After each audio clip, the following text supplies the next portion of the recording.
नमस्कार दोस्तों, मेरा नाम है अनुपम मिश्रा और आप सभी लोगों का द टाइम फ्रेम में एक बार फिर से बहुत बहुत स्वागत है। दोस्तों, हम लोगों के सामने ओपन है इस समय निफ्टी का 15 मिनट का चार्ट। और 15 मिनट के चार्ट पे हम लोगों ने मॉर्निंग वाले वीडियो में हम लोगों ने बात किया था कि हम ये जो रेंज है ना हमारी, ये जो हमारे लिए एक रेजिस्टेंस की तरीके से काम कर रही है, हम लोग यहीं कहीं पे ओपन होंगे। और ओपन होने के बाद हमें जो अपना पहला अटेम्प्ट रखना चाहिए वो किस तरफ का रखना चाहिए, वो नीचे की तरफ का रखना चाहिए। ठीक है।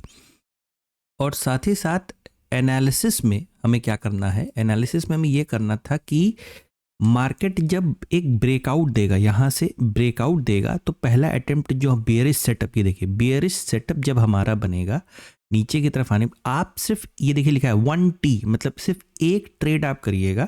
जहाँ पे आपको स्टॉप लॉस छोटा मिलेगा वहाँ पे करिएगा और उसके बाद रुक जाइएगा, वेट करिएगा उसके बाद। ये देखिए उसके बाद आराम से, क्योंकि ऐसी जगह पे ये देखिए इसकी क्लैरिटी पता है कहाँ से आती है। इसकी क्लैरिटी आती है जो आपको होमवर्क दिया गया था। ये देखिए होमवर्क, ये देखिए ये होमवर्क जो हम लोगों ने एक नया वीडियो डाला था ना अभी अभी कल या परसों, तो इसमें हम लोगों ने देखिए बात की थी कि मार्केट अगर, देखिए लेवल्स कितने इंपॉर्टेंट होते हैं कि ये हिस्सा आपके लिए रेजिस्टेंस, ये हिस्सा आपके, आपने क्या किया, ओपन हुए, ओपन होते आपने इसको ब्रेक करने की कोशिश की, ब्रेक किए, रिट्रेसमेंट के लिए अंदर आए, तुरंत मार्केट क्या हुआ, इसी में पूरा दिन खत्म कर दिया, इसी में पूरा दिन खत्म कर दिया। और ये इसकी वजह से नहीं हो रहा है, इसके पीछे बहुत सारे कारण हैं, बहुत सारे कारण हैं कि अभी भी माहौल ठीक नहीं है ईरान और अमेरिका के बीच में। ठीक है। इवन हमास और इजराइल के बीच में भी टेंशन फिर से चालू हो गया है, जिसकी वजह से शायद नेतन्याहू जो इजराइल वाले हैं वो अमेरिका में अपनी एक विजिट भी प्लान की हैं, वहाँ अमेरिका जाने वाले हैं। अब अंदर ही अंदर इन लोगों के बीच में क्या प्लानिंग चल रही है ये तो भाई वक्त बताएगा, ये हम लोग नहीं जानते। चलिए आगे बढ़ते हैं और सीधे अपने एनालिसिस वाले चार्ट पे आते हैं और यहाँ पे ओपन करते हैं डेली टाइम फ्रेम। अब इस डेली टाइम फ्रेम को अगर देखा जाए, देखिए हमारे पास क्या है, अभी भी हम एक रेजिस्टेंस जोन के अंदर ही ट्रेवल कर रहे हैं, एक रेजिस्टेंस जोन के अंदर ही हम लोग ट्रेवल कर रहे हैं। कल की डेट में क्या है, कल की डेट में निफ्टी की एक्सपायरी है, कल की डेट में निफ्टी की एक एक्सपायरी है। और उस लिहाज से अगर देखा जाए तो सबसे इम्पॉर्टेंट चीज़ जो कल की डेट में होने वाली है वो होने वाली है कि हमें किस प्रकार की ओपनिंग मार्केट में देखने को मिलती है, जो ओपनिंग होगी हमारी वो किस प्रकार, क्योंकि ये सबसे इम्पॉर्टेंट क्यों है, क्योंकि हमें नहीं पता कि रात भर में क्या हो जाए, क्या सिनेरियो क्रिएट हो जिसकी वजह से कभी मार्केट गैप अप हो रहा है, कभी मार्केट गैप डाउन हो रहा है, इस तरीके का सिनेरियो देखने को मिल रहा है। और साथ ही साथ अगर हम इस पूरे हिस्से को एक रेंज के तरीके से कंसिडर करें और इस हिस्से को अगर हम एक ब्रेकआउट के तरीके से, मतलब डेली टाइम फ्रेम पे मैं बात कर रहा हूँ, इस चीज़ का ध्यान दीजिएगा। ठीक है। तो कहीं ना कहीं इस कैंडल को देखते हुए, मतलब ये एक ऐसे कैंडल होते हैं जो आपको ये बताते हैं कि भैया कुछ करना चाहे मत करना, बस हम एक लेवल बता दे रहे हैं और उस लेवल की रिस्पेक्ट करना, उस लेवल की रिस्पेक्ट करना। मतलब कि ये जो आज आपको एक कैंडल यहाँ पे मिला है, इस कैंडल को अगर अभी छोटे फ्रेम पे देखेंगे तो आपको और ज़्यादा क्लैरिटी आएगी। अगर हम इस कैंडल को देखें तो वो क्या बता रहा है, वो बता रहा है कि ये हिस्सा, ये पूरा हिस्सा जो आज का भी इंक्लूड है उसी में, ये एक पूरा रेजिस्टेंस की तरीके से काम करता हुआ नजर आएगा। ठीक है। यानी जब तक, यानी कल की अगर बात करें तो यानी जब तक हम इसको क्रॉस नहीं कर देते हैं और छोटे किसी फ्रेम पे हम बीआरसी के माध्यम से जब तक क्रॉस नहीं कर देते हैं तब तक हमें और ऊपर के ट्रेड, मैं ये तो नहीं कहूँगा कि हमें नहीं करने चाहिए या करने, मतलब हमें ट्रेड ऊपर के तभी करने चाहिए जब ये कंडीशंस फुलफिल हो जाएं, जब ये कंडीशंस हमारी फुलफिल हो जाएं। ठीक है। अभी छोटे फ्रेम पे चलेंगे और ज़्यादा क्लैरिटी आपको वहाँ पे देखने को मिलेगी। और जब तक हम इस हिस्से को क्रॉस नहीं कर रहे हैं तब तक हमारी मार्केट कैसी होनी चाहिए, तब तक हमारी मार्केट जब भी मौका मिले तो रेजिस्टेंस से नीचे की तरफ हमें सेलिंग करने का प्लान करना चाहिए। मैं आशा कर रहा हूं कि आपको समझ में आ रहा होगा, क्योंकि इतना कॉम्प्लिकेटेड यहाँ पे चीज़ें हो चुकी हैं जो कि हमें किसी एक तरफ रह के, बात को समझिएगा, इसीलिए कहा गया था कि आज अगर मार्केट में गैप अप होता है तो आप फर्स्ट अटेम्प्ट क्या कीजिएगा, नीचे की तरफ का ट्राई कीजिएगा, नीचे की तरफ का ट्राई कीजिएगा और तुरंत के तुरंत क्या कीजिएगा, फिर वेट कीजिएगा, रुक जाइएगा। ठीक है, तो मूड माहौल कुछ ऐसा चल रहा है कि हो सकता है आपको दिन भर में केवल 1 या 2 ट्रेड देखने को मिले, वो भी या तो रेजिस्टेंस से आप शॉर्ट करो या तो सपोर्ट से आप बाइंग करो। ये इस मूड माहौल से अगर आप काम कर सकते हो तो ही ये काम पॉसिबल हो पाएगा। कल की बात करें तो कल की डेट में भी हमें एक वॉलेटिलिटी देखने को मिल सकती है, क्योंकि मार्केट में ऑलरेडी एक्सपायरी है। आते हैं सीधे 30 मिनट के टाइम फ्रेम पे। अब इस 30 मिनट के टाइम फ्रेम को अगर देखें, थोड़ा सा इसको देख रहे हैं, इस कैंडल की वजह से चार्ट भी ठीक से पूरा ऑटोमेटिक जोन में वर्कआउट नहीं कर पा रहा, ये देखिए। ठीक है दोस्तों, ये 30 मिनट का टाइम फ्रेम। और एक काम करते हैं कि हम लोग ने जहाँ पे अपने रेजिस्टेंस सपोर्ट होमवर्क वाले बना रखे थे ना, वहाँ पे आपको समझ में बहुत बेहतर आएगा। बस मुझे करना इतना पड़ेगा, थोड़ा सा मैं चार्ट को नीचे की तरफ शिफ्ट करूँगा। उससे क्या होगा कि ये जो इस समय जिस जोन के अंदर हम लोग हैं, मान लीजिए हम लोग इस जोन के अंदर हैं, ठीक है, तो इसके ऊपर का एक लेवल और उसके नीचे का एक लेवल हम लोगों को क्लियरली यहाँ पे दिखाई देगा। ठीक है, क्लियरली हम लोगों को यहाँ पे क्या होगा, दिखाई देगा।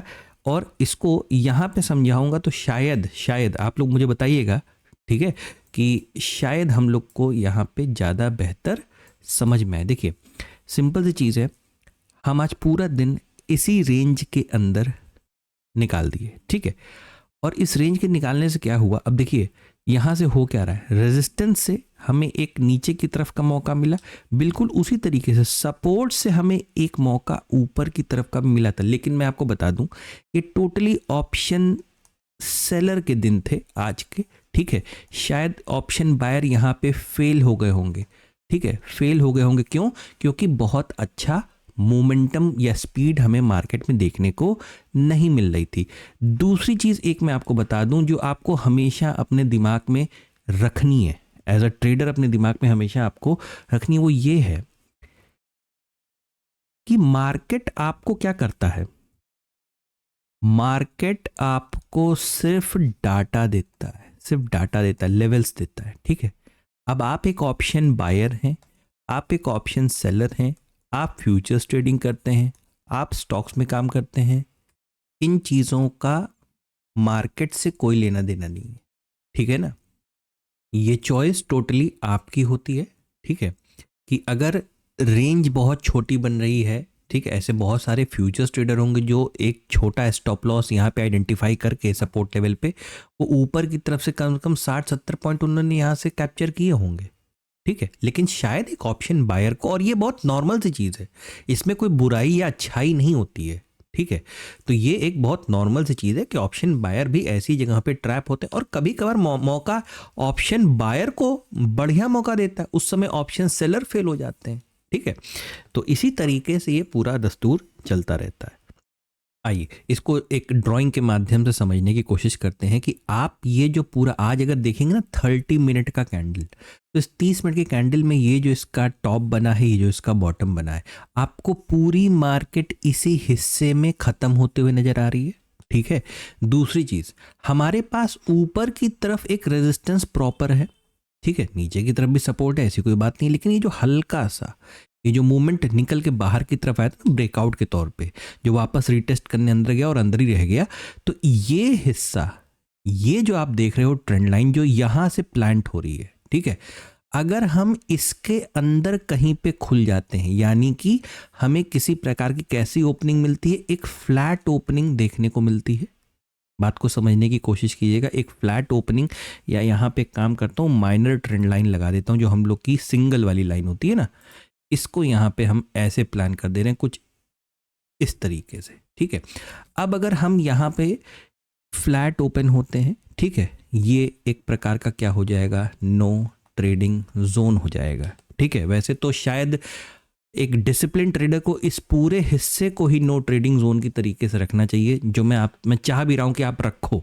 इतना हमें कोई हम इतना ना आतुर हो, मतलब आतुर मतलब कि जैसे कहते हैं ना, इतना डेस्परेट होने की ज़रूरत नहीं है कि नहीं अगर मैं ट्रेड नहीं करूंगा तो मुझे बहुत दिक्कत हो जाएगी, ठीक है, मेरी तबीयत खराब होने लगेगी, ऐसा कुछ नहीं है। मैं चाहूँगा कि अगर हम यहाँ से फ्लैट होके नीचे का हिस्सा ब्रेक करते हैं, एक रीटेस्ट का प्रॉपर वेट कीजिए, ठीक है, और मार्केट इस लेवल को ब्रेक करता है तो छोटे स्टॉप लॉस के साथ आप नीचे की तरफ के लिए कोई ट्रेड प्लान कीजिए, जो आपको पीछे की तरफ आपको कोई नियर बाई सपोर्ट लेवल, मतलब जैसे कि ये हिस्सा है, ठीक है ना, जहाँ पे आपको ऑलरेडी काफ़ी भीड़ नज़र आ रही, ये आपको देखने को मिल सकता है, ठीक है। और फिर से अगर हम इस पूरे रेंज मतलब कि ये जो रेजिस्टेंस का जोन देख रहे हैं प्लस ये जो आज का हाई बना था, अगर हम इस दायरे के अंदर कहीं पे खुल जाते हैं, यहाँ पे इस जगह पे मैं फिर से बना रहा हूँ, ध्यान से देखिए, अगर हम इस दायरे के अंदर कहीं पे एक गैप अप की वजह से, किसी गैप अप की वजह से अगर खुल जाते हैं, तो भी हमारा जो पहला क्योंकि अब ये हिस्सा भाई रेजिस्टेंस है और इसके ऊपर अगर खुल गए तो जाहिर सी बात है कहीं ना कहीं सपोर्ट की तरीके से काम करेगा, ये पूरा हिस्सा सपोर्ट की तरीके से काम करेगा। तो यहाँ पे मैं कहूँगा थोड़ा सा वेट एंड वॉच करिएगा। अगर मार्केट इस हिसाब से नीचे की तरफ आती हो, टाइम बिताती हो, बाद में आपको एक ऊपर की तरफ जाने का मौका देती है, तो ही बाइंग साइड की तरफ, दरअसल आपको मेरी टोन से शायद समझ में भी आ रहा होगा कि मैं थोड़ा सा बायस्ड हूँ नीचे की तरफ के लिए, थोड़ा सा। वो मैं क्यों हूँ, बस मैं क्योंकि मुझे किसी प्रकार की कोई खास क्लैरिटी जो वर्ल्ड वाइड सिनेरियो है वहाँ से देखने को नहीं मिल रही है, सिर्फ इस वजह से, और उसके पीछे का कोई रीज़न नहीं है, ठीक है। और हाँ, ये जिस तरीके की वाहियात चार्ट बन गया है, मतलब यहाँ पे तो आपको और ज़्यादा ख़राब दिख रहा होगा क्योंकि ड्राइंग्स बनी हुई हैं, मैं आपको यहाँ दिखाता हूँ, ये ठीक है, ये जो हरकत हो चुकी है इस कैंडल की वजह से, उसकी वजह से मैं थोड़ा सा, क्योंकि अगर मैं इसी चीज़ को 1 घंटे पे कर दूं और आपको चार्ट थोड़ा सा वो कर दूं इस तरीके से, तो मैं मार्केट को यहाँ पे, ये न्यूज़ की वजह से था ना, वरना हम लोग मार्केट को इस तरीके से नहीं, कुछ ऐसे एक्सपेक्ट कर रहे थे, मैंने डिस्कस भी किया था इस तरीके से कि भाई ये ऐसे अगर ऊपर की तरफ जाती है प्रॉपर इस ट्रेंड लाइन के फॉर्मेशन को ब्रेक करते हुए, तो इसे मैं एक नॉर्मल मार्केट की तरीके से ट्रीट करते हैं हम लोग, तब फिर वहाँ पे एक अच्छा मौका देखने को मिलता है।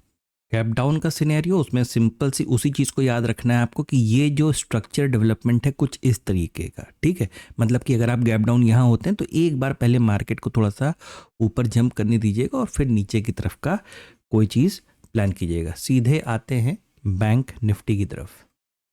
दोस्तों, हम लोग के सामने बैंक निफ्टी का अवर्ली चार्ट है और इस अवर्ली चार्ट को देखेंगे तो हमारे पास बैंक निफ्टी में क्या था, ये पूरा हिस्सा हमारे लिए एक रेजिस्टेंस के तौर पे था। मैं आपको दिखा दूं, आपकी याददाश्त में ये चीज़ वापस आ जाएगी, ये देखिए, ठीक है, ये पूरा जोन, इसको इग्नोर करिएगा, ठीक है, ये पूरा जोन एक हमारे लिए रेजिस्टेंस के तौर पे था। ये बैंक निफ्टी का अवर्ली चार्ट ये भी है, ठीक है।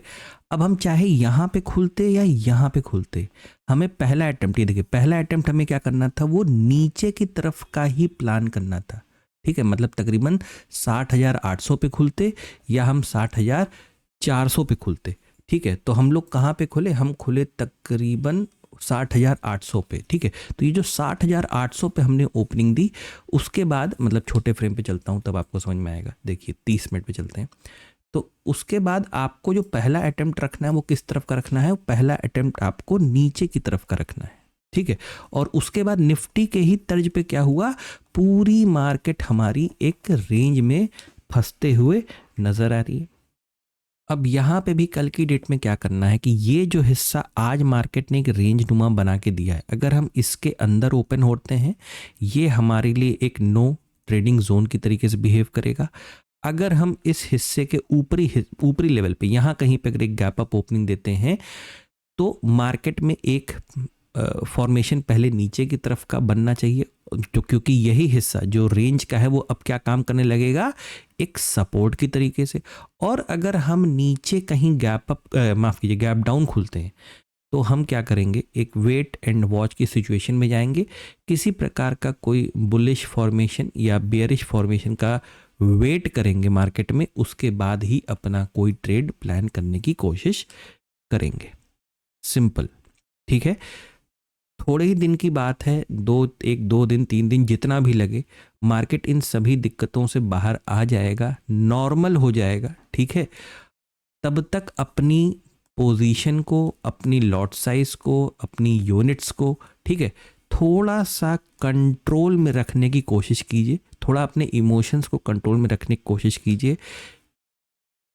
ट्रेड तभी करिए जब आप रेजिस्टेंस या सपोर्ट के किसी हिस्से पे हो, मतलब यहाँ पे हो। और तभी कीजिए जब आपके पास एक छोटा स्टॉप लॉस जो आपकी पॉकेट पे ठीक रहे, पड़ोसी की नहीं, आपकी पॉकेट पे ठीक रहे, तो ही काम करने की कोशिश कीजिए बस। और किसी का अगल बगल मत देखिए कौन क्या कर रहा है, कौन क्या नहीं कर रहा है, ठीक है। बस इतना ही एनालिसिस है निफ्टी, बैंक निफ्टी का। आशा करता हूँ आपको समझ में आया होगा, अच्छा लगा होगा। अगर आपको एनालिसिस अच्छा लगे तो please like, subscribe and share my channel. धन्यवाद, नमस्कार।